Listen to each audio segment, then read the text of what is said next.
Before we get started, I want to share something very exciting that I have been working on, and I would love to invite you to.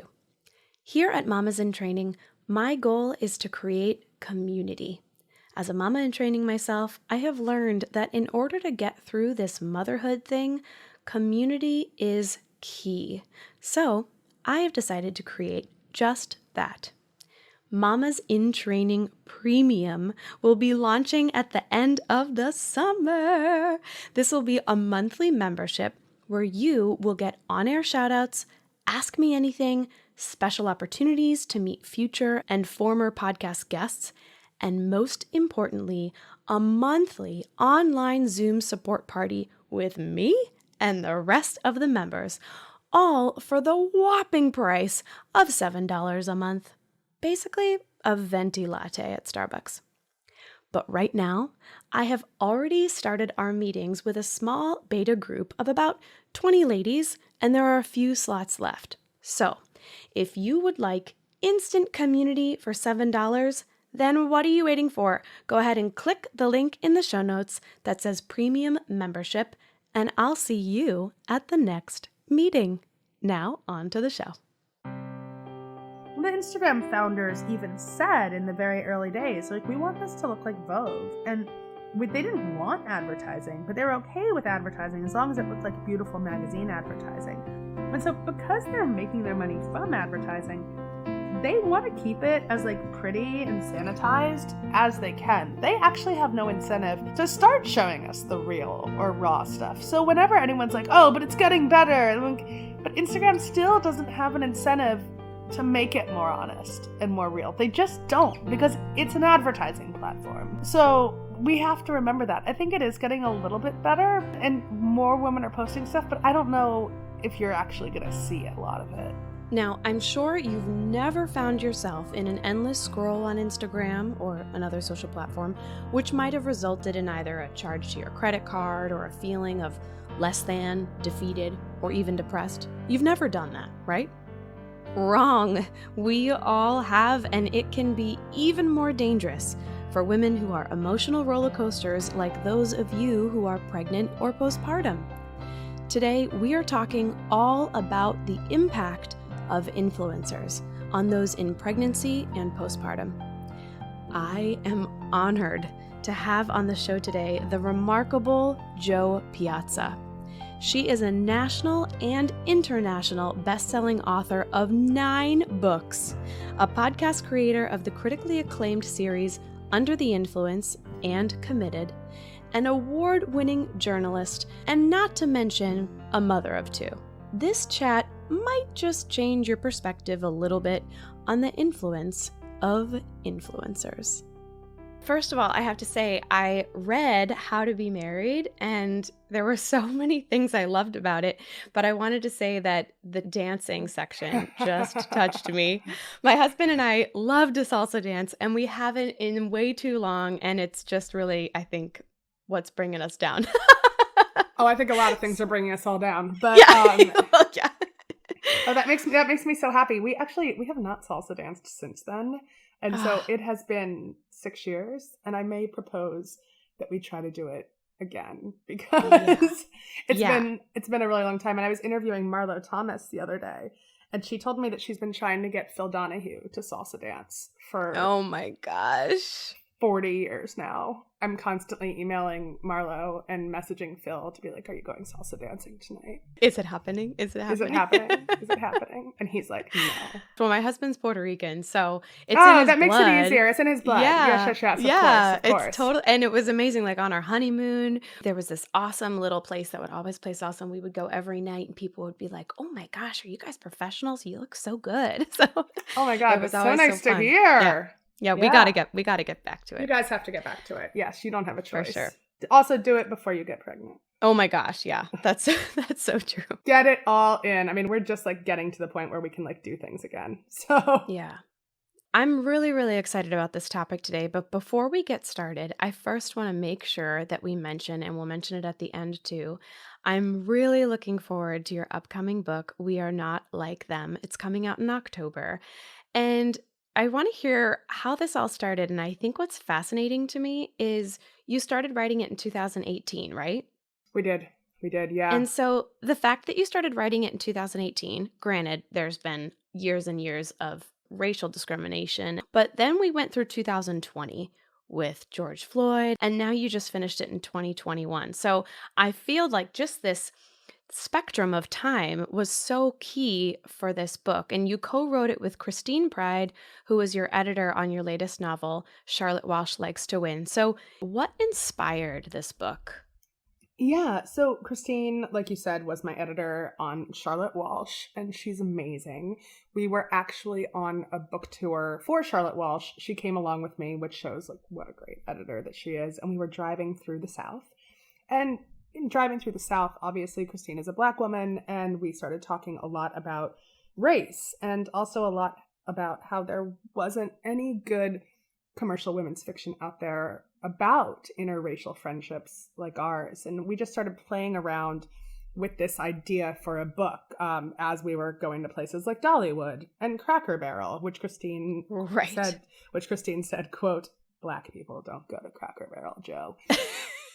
And Exactly. while I made her listen to things like John Denver. So we came up with the premise for this book, as you said, in 2018. And the book involves a police officer shooting an unarmed Black teenage boy, a white police officer.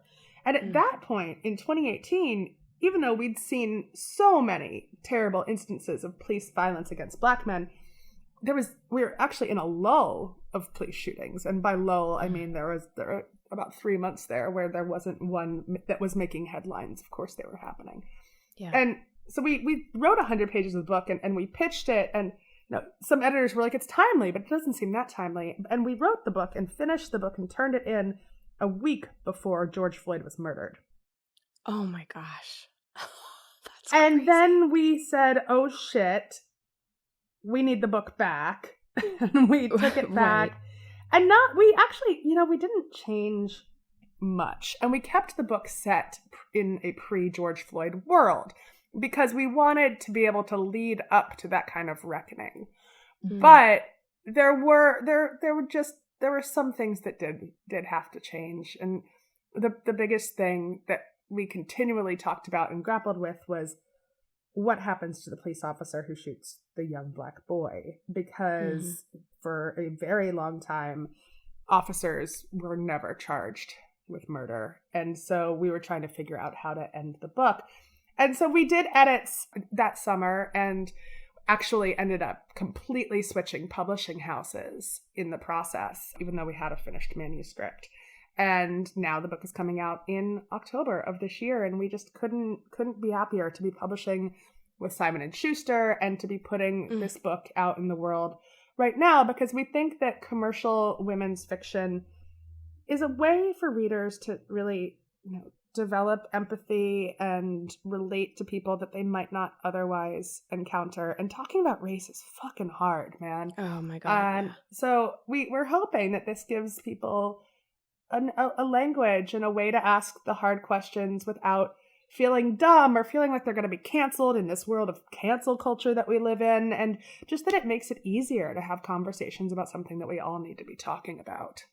And I'm so curious, for you and Christine, what was the writing process like for you? Was it pretty easy to work together and put this together, or did it bring things up for you?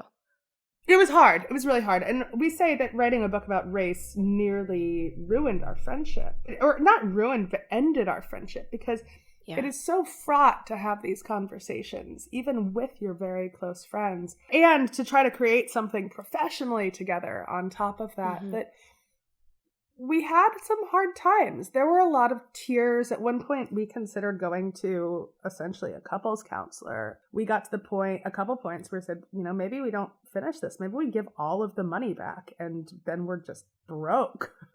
Wow. But we didn't. We got through it. And getting through it, I think that we're definitely better writing partners. Stronger, I'm sure. Yeah. But yeah, we're better friends too. And we just know how to communicate with each other better. We're working on our second book together right now. We're about 50. Oh, exciting. We hit 50 pages today, which felt really good. And yeah, I love We Are Not Like Them. I can't believe we're promoting it this early, but frankly, pre-orders matter so much more than almost anything in this process of the book. So we're trying to get as many people to pre-order the book as possible right now. For sure. Well, I'm definitely going to be pre-ordering mine, and I think it's such an important topic, and I honor both of you for pushing through the time and making something that really I think is going to impact a lot of people. And it's nice to hear it through a story. I think kind of having it through a fictional aspect really helps to connect to and understand. So I'm really looking forward to that. Okay, this is going to be a really cool and interesting topic today. It's going to be a little bit different than what I usually do, but I think it's going to be super, super helpful for the women, for the aspiring moms and the new moms and, the seasoned moms. So you yourself are a mom of two, along with all your other accolades. And Time Magazine also has recently named you and your podcast, which is called Under the Influence, or one of them, it's called Under the Influence, to be one of the best podcasts of 2021 so far, which congratulations, that is so exciting. I also have to say your editing and sound elements are just mind-blowing. Thank you. It's all my producer, Emily Marinoff. She is a holy fucking moly rock star. Yeah. I reached out to Kevin, our mutual connection, and I said, oh my gosh, I've been listening to Under the Influence and I don't know how she does this. So yeah, it's amazing. So Under the Influence is a little bit of a different podcast because it looks at the industry of mom influencers on social media, the good, the bad, the ugly, which is a $10 billion, probably even more dollar industry. And you really took an opportunity to dive deep into how this industry works. So I'm curious, first of all, how have you, as Jo and as a mom, have you been sold on this endless scroll that we tend to be on as women and as mothers? Oh, yeah, of course. I mean, when I was breastfeeding my first baby and when she didn't sleep at all for the first 2 months of her, or actually my second baby, B is the girl. See, I have two children. I mix them up all the time. So when one of them. One of those children. When B was first born, she really didn't sleep for the first 2 months. And unless she was attached to my boob. And I was sitting up and she was attached to me. And the only appendage that I could use was my thumb. So all I could do was scroll through my phone and I would just scroll and scroll for hours and hours. And once Instagram realizes what you're looking at, they just serve you more and more of it. And so of course I was looking at pictures of moms and babies because I had a baby attached to my nipple. And then that's all I was being served. And would scroll through all of these pictures of perfect looking moms with their perfect looking kids and there I am covered in puke and pee and breast milk and my husband snoring next to me. And I was pretty down. It was rough. And these women made motherhood look so goddamn easy. And it was very easy to buy the things that they were showing in their pictures that seemed like they made life easier, like these inflatable like bath things and a pacifier that they claimed would make your baby stop screaming in the middle of the night. And so I started buying stuff and I was so groggy that I kind of compare staying up all night with a newborn to being blackout drunk. And I would just, days later things would arrive and I wouldn't even remember ordering them. That actually, there's one of my friends, he's actually a guy, but he would actually get drunk and order things off Amazon. And then he'd get packages and be like, oh, who ordered this? So I can understand how that might happen, especially when you're getting minimal sleep. You're filled with anxiety and your body and mind is just exhausted. So you really started this podcast, as I read, you said to expose the dark world of moms to grammars. But what did you actually find? Did you find this $1 million industry with well-coiffed children and, spotless homes? Or what did you end up discovering? Well, I started Under the Influence, the podcast, as kind of an expose. I was like, I am going to unmask these bitches and started doing reporting. And what I realized very quickly was that these women were working their asses off. That it's not like anyone was trying to pull the wool over our eyes, but that these women were out of necessity because they have started doing this as a job. And I did not take this seriously as a job when I started reporting the podcast. They are creating editorial, just like the magazines that I used to make when I was a magazine editor. And they're staging photo shoots to deliver what they need to deliver to have brands work with them and then pay them. And that is not how the average consumer of Instagram thinks about Instagram when they're just scrolling through it, because we're scrolling through it and we see these images that are essentially magazine advertorials right next to pictures of our best friends or our sisters or our weird cousin Jake. And so we assume that these other women, they're just like those people, but they're not. They're creating these mini magazines or mini television shows. And I shouldn't even use the word money. They're creating media empires, and they're creating content for brands to, as a conduit for brands to sell us things. And the more I talk to these women, the more I realize a lot of them were just like me. A lot of them were former magazine editors or former marketing executives that when they tried to stay in their full-time magazine or marketing jobs after having children, it was really hard because the corporate world simply doesn't respect mothers. And so I developed a tremendous respect for these women and for what they're doing and for just how much labor goes into creating the content on their Instagram feeds. But I also realized that it's all, I don't want to say fake because that makes it seem like someone is trying to pull the wool over your eyes, but it is all staged. And so once you realize that so much of this is staged and that all of this is just an advertisement, then I think that you stop feeling badly looking at everyone else's life on the internet. Well, one thing I was interested in as I was diving more into this is, how is this really any different than Vogue, Cosmo, Elle? It's just a different angle. Would you agree or no? 100%. It's just a magazine. Yeah. I haven't picked up a Vogue, Cosmo, or Elle in a couple of years. A hard copy of it. But how many times have you picked up your phone? I pick up my phone every 20 minutes. So this is where the eyeballs are now. And these women are creating magazines, and they're each essentially the editor of their own little Vogue. The interesting thing that we're getting into in the second season is then who makes a lot of money. These women do make money, and some of them make insane, stupid money, like crazy fucking money. But most of them are just getting by. But the tech company founders, they're making a lot of money. And the shareholders and the VC guys, they're making a lot of money. Well, it's these women who are making the content that powers their sites. It's as if Condé Nast had said to Anna Wintour and Cindy Levy and all of the editors that were working there when I was in magazines, hey, you're going to work for free. And you can make money if there's off the advertisers, but you're just going to do your daily work for free. And I think we need to really shine the spotlight on that about, it's nice that moms can make this kind of money, but it's still the fucking men at the top who are making all of the money for doing, doing much less work.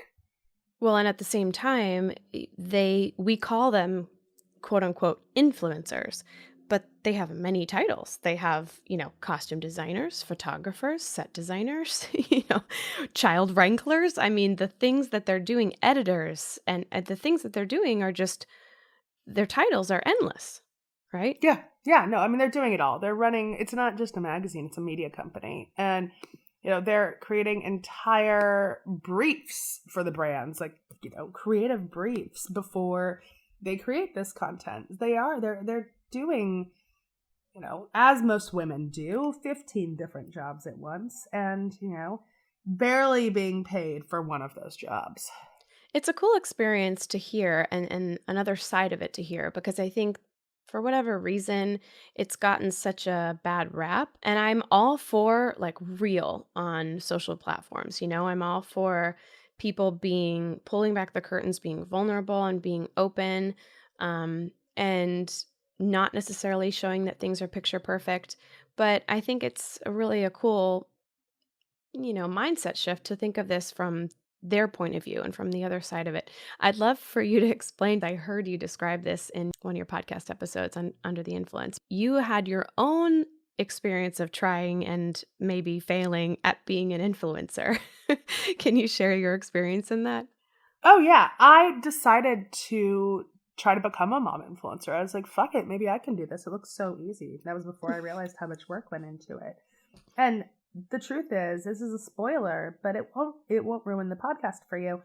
I'm terrible at being an influencer. I don't have what it takes. Even though I've been a journalist and I've been in really high positions in magazines for years, I don't have what it takes creatively to craft this perfect aspirational life. And nor do my children want to be a part of it. We hired a professional photographer to shoot. This is one of the secrets we learned about Instagram influencers.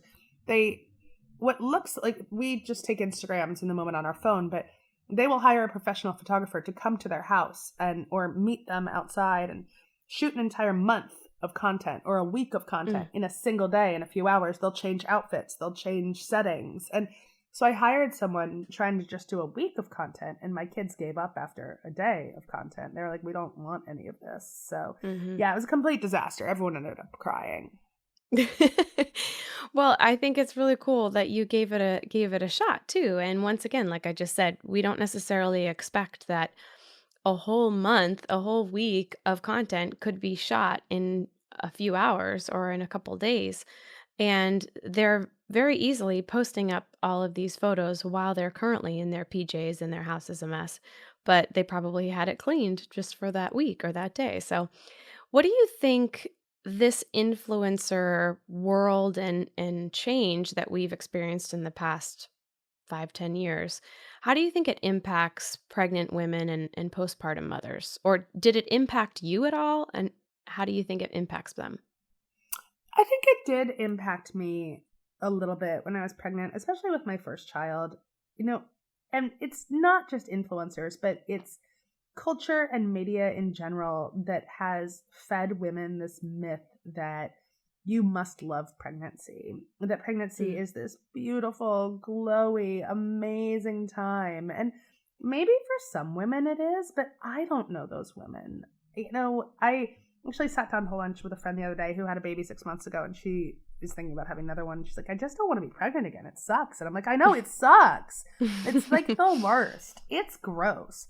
And no one uses that kind of language around pregnancy, and particularly not on social media where you're just seeing like shiny bellies, sometimes covered in flowers, like in a bath, and, women all like glowy and happy. And yeah, I think it's very important. So now I'm like painfully honest to talk about the fact that a lot of women don't enjoy being pregnant, and you can be a good mother and not enjoy being pregnant, but being pregnant's the worst.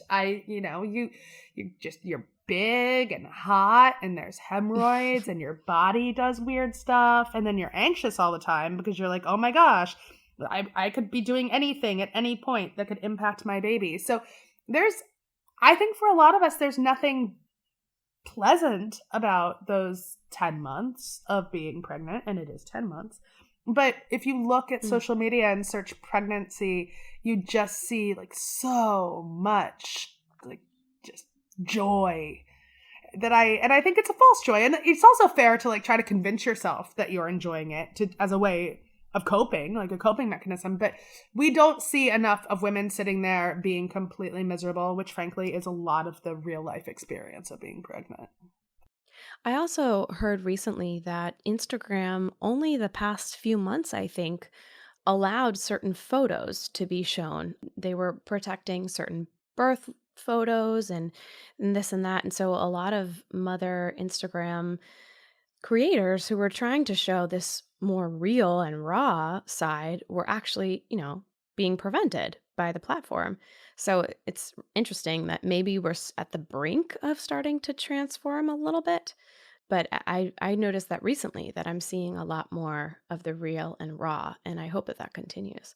We're seeing a lot more of it. I mean, and it exists. It's not that it doesn't exist, but Instagram as a company just doesn't really benefit from showing us the real and the raw. And we have to remember that, like, even though it's individual women making the content, it's Instagram that really chooses what to serve people and what people see. 100%. And the Instagram founders even said in the very early days, like, we want this to look like Vogue. And they didn't want advertising, but they were okay with advertising as long as it looked like beautiful magazine advertising.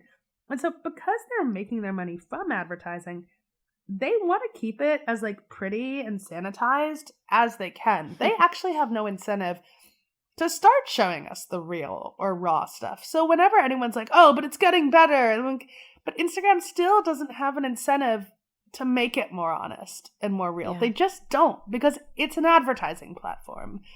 So we have to remember that. I think it is getting a little bit better and more women are posting stuff, but I don't know if you're actually going to see a lot of it.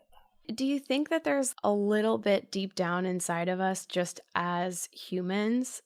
I mean, even when you think back to the 40s, it's kind of what we gravitate toward is, unfortunately, that image of perfection and that image of having it all together. It's like it's a bad car accident, Like, we don't want to see it, but I think we've been sold that is the thing. Yeah. I think that women have been sold an idea that we do have to be beautiful and put together and be a little bit of everything to everyone. I think it's a very, very cultural thing. And it's been around since the beginning of time, but certainly since the beginning of women's media and women's magazines.